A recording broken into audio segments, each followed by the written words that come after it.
to all my friends out there. How are you guys? Well, I hope everyone is doing okay. This video is what can we expect now? And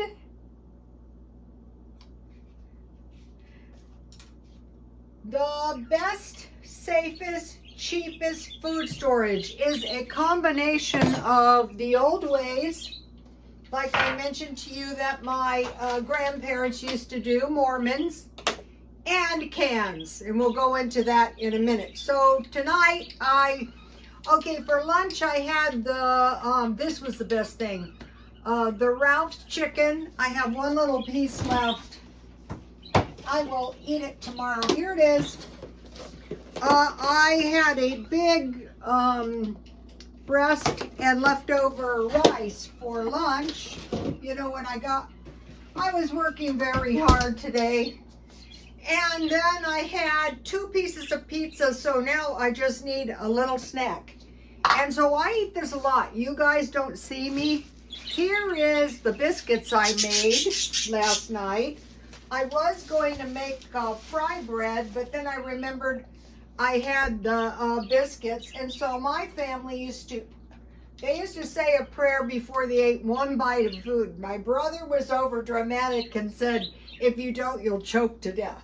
And the prayer was, Dear Heavenly Father, thank you for this food. Bless it in the name of Jesus Christ. Amen. I don't care if it was a biscuit.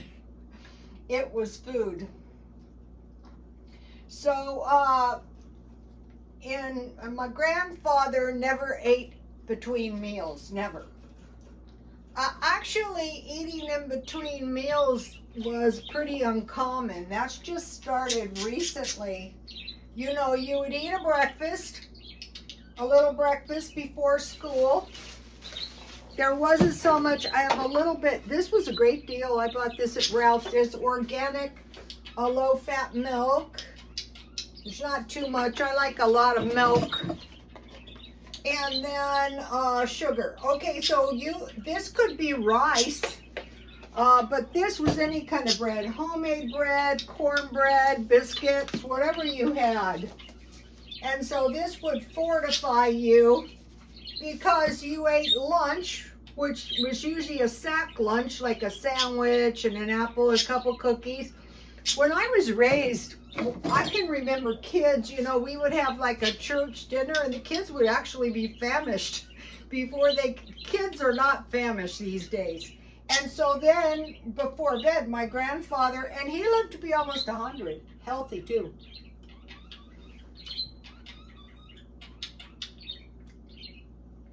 That was good. All right. So making bread, we'll go into that. The safest food is cans. Last night I was sitting in the kitchen right over here, the birds and I. In came a mouse. I go, mouse! So I kind of chased him. What I was going to do to him, I don't know, but he got away. And then he came back. Yeah.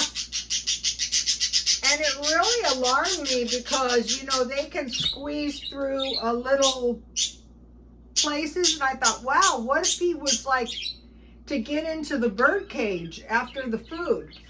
So what I was doing today is I had all these packages of food, you know, and I thought, I cannot have a mouse in this house because I have eBay stuff. And it's just a bad thought. I've never had a mouse. I had a lizard last year. So I packed up all of the packages of food and I donated them in 3 different places.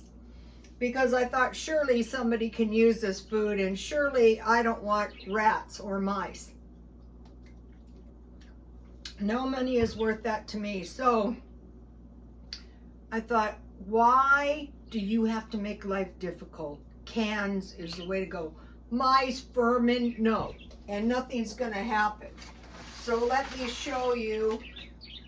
Now, this is if you have 7 cans of food per week you can survive. So how you could stockpile is 2 extra cans a week. So what I would do is I would go for 2 cans of beans. So for the first one, I picked pork and beans, 2 cans, because you can make baked beans. I want to give you a good baked bean. Okay, see this recipe? But this is the kind of stuff you want to sell on eBay. I'm not selling this because it's got all these good recipes. Swedish baked beans. These recipes are good. They are like Mormons, but not exactly. Swedish baked beans, 1/2 cup onion chopped, 2 tablespoons butter, margarine, bacon fat, or ham drippings, 1 apple peeled, cored, and chopped, and I have the applesauce. 2 cups dry beans, about 3/4 cup raw. So she's making hers out of dry, but I'm going to be making mine out of cans. 1/4 cup raisins, 1/4 cup sweet pickle relish.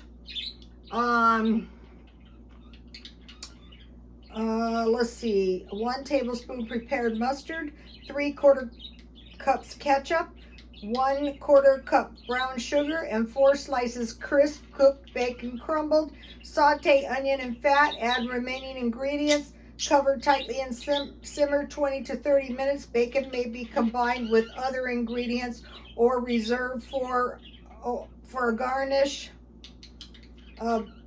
Beans may be baked in a covered casserole, 350. So the next time I make baked beans, which will be this week on the hot dog day, I'll make this one. They have sweet tamales too, that's really good.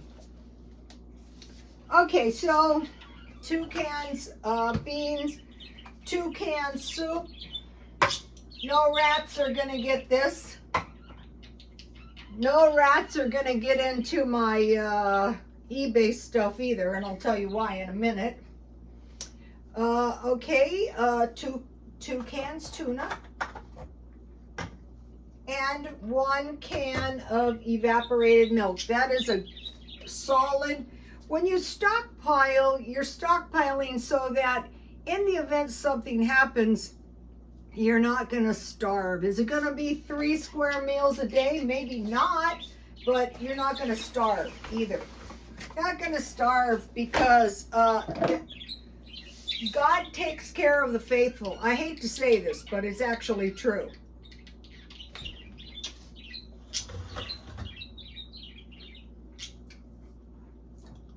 On my dad's side, they came all the way from Switzerland to Canada to Missouri to Nevada on foot.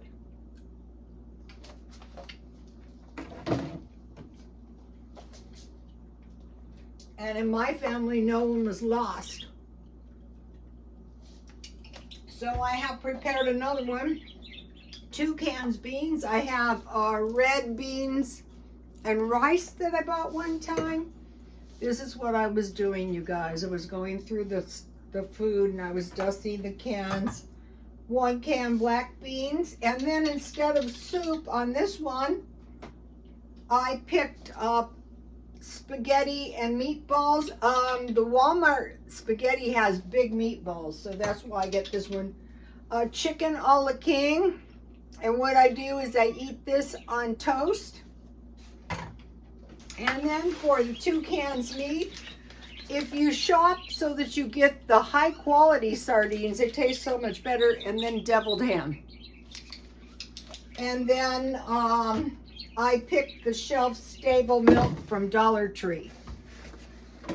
I like it. I think, though, for food storage, a better thing is the evaporated milk. So after this experience, I am going for all cans. I can't go, you can't believe what I did to myself today. It was so awful. But then we'll get into that in a minute. So today was a no spend day, but I had to get dinner for the mouse. I don't know if he ran in when I was out of the garden, so it caused me all kinds of extra work. But it was kind of good because I thought, how deluded are you to think that if everything starts going wrong, like some kind of recession, deep recession, or a depression, that things like mice and stuff couldn't happen. So what I want to do, so I had to get this mouse food for over $10. So I will be keeping my eye out for a more cost-effective and also various kinds of insecticide. Right? No more expensive packages. And I'm not packing stuff up in Mylar bags. There's no more of that. If I was a mouse, would I like this? Oh yeah, I would love it. I would bring friends for dinner. And then these are $20 bags of fruit. This is the best coconut. No more. It's expensive. Something can happen to it. It's not worth it. Just no. No glass jars. No, they're not durable enough. Okay, if I want a can, like if I buy some markdown fruit, I won't be doing that this week because it's no spend from Wednesday till next Wednesday. But if I was to get like extra apples, then, you know, I might make a few jars of water bath canned applesauce, something like that. But as for the most part, no glass jars. No excessive dollar freezer or refrigerated food, because, I mean, are we so naive with the way things look that we don't think a grid down is going to happen to us?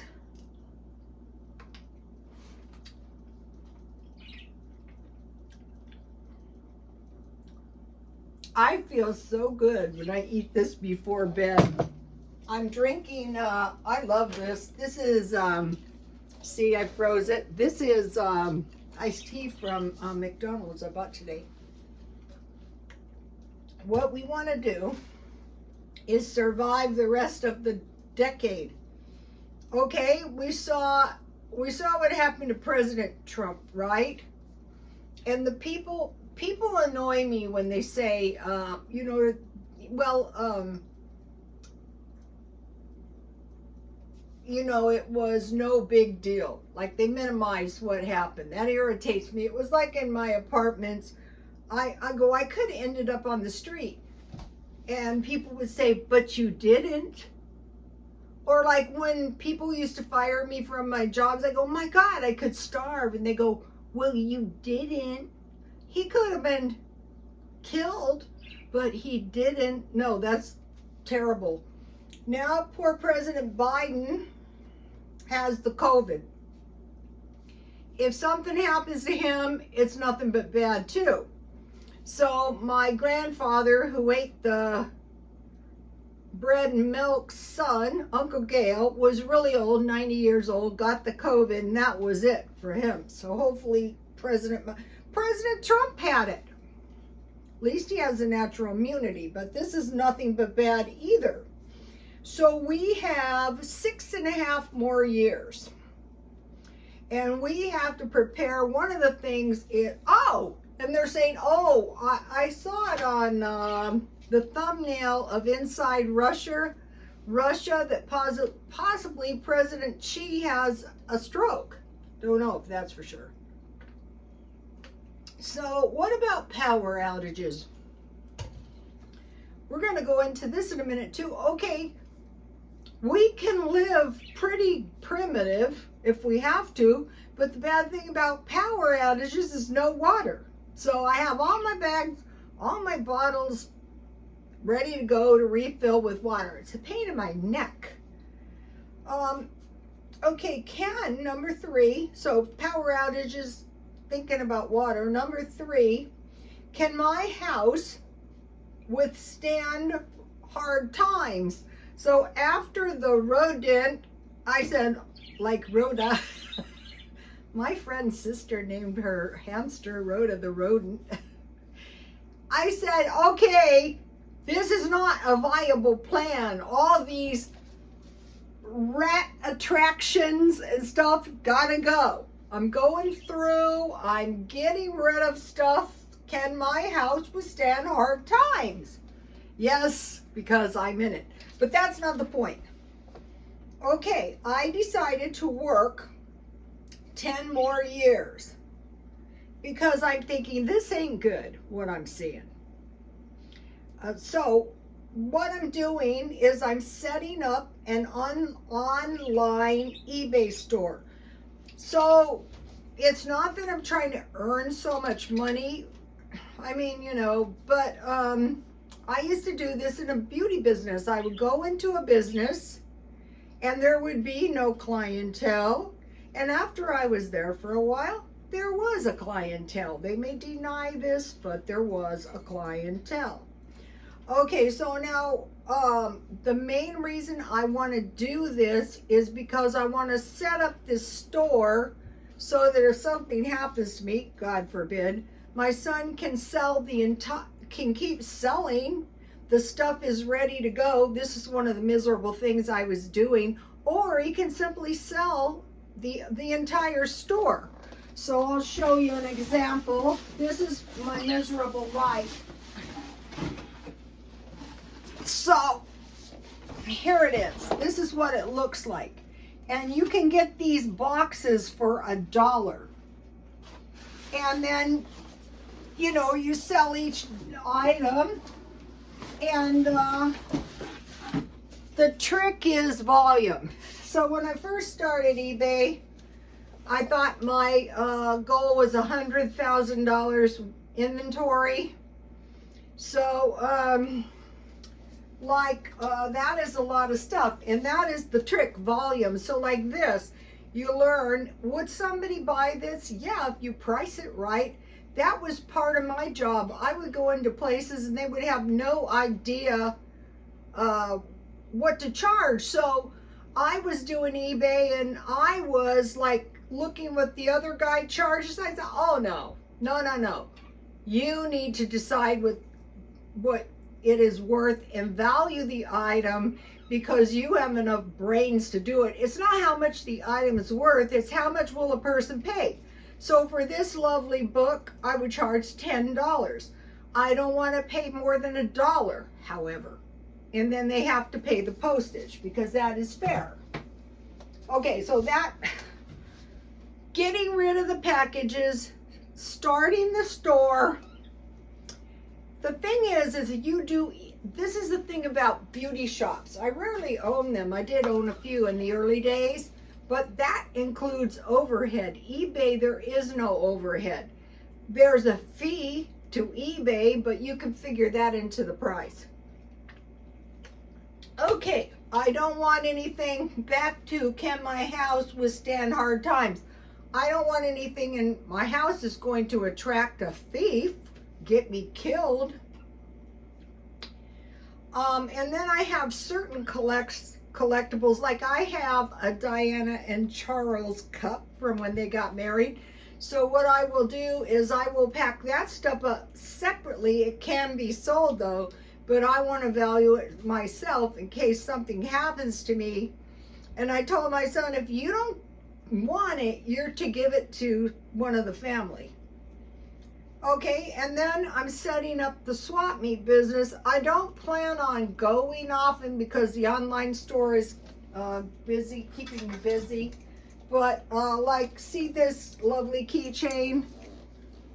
I would sell this, and these lovely earrings. I buy this kind of, I was going to say crap. Not crap. Affordable luxury. See how cute these are? I sell those for $1. So I pack them up in bags of 25.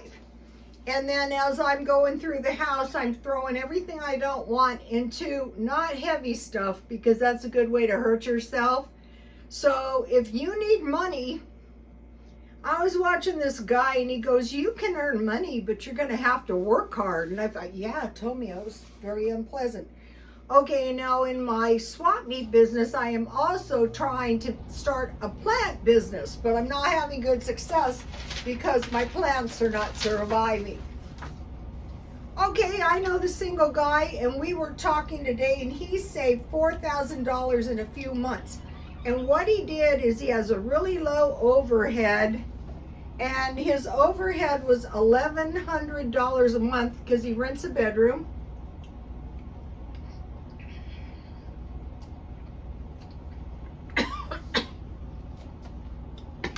You're good, biscuits don't go soggy.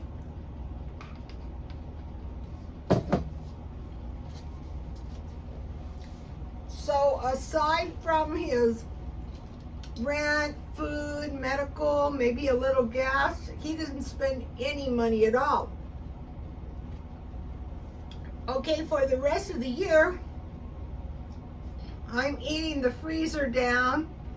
I'm eating my stockpile food, and so maybe I'll buy a little food marked down on Saturday mornings at Ralph's maybe, but not this week because I'm doing the no spend. I do need some hairspray. Okay, so what do I plan on eating? The freezer, bread and butter, and I told you guys how I make the butter. Meat, whatever I've got in there, potatoes and canned vegetables. Okay, I'm paying the credit card cards off. This has been going on for a couple of years. I don't carry more debt than I can afford. Okay, so a recession's coming, maybe a depression.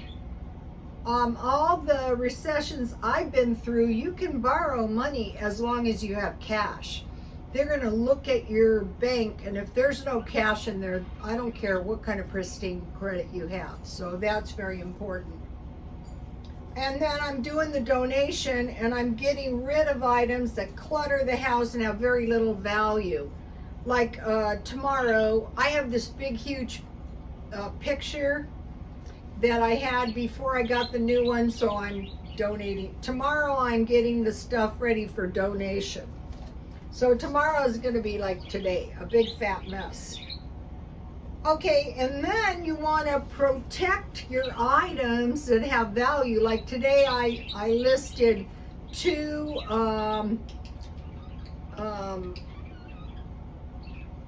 they're not real mink coats, but I keep them in garbage bags because that kind of stuff, the worst thing, I'm not doing clothes. Clothes are heavy and they don't sell well on eBay.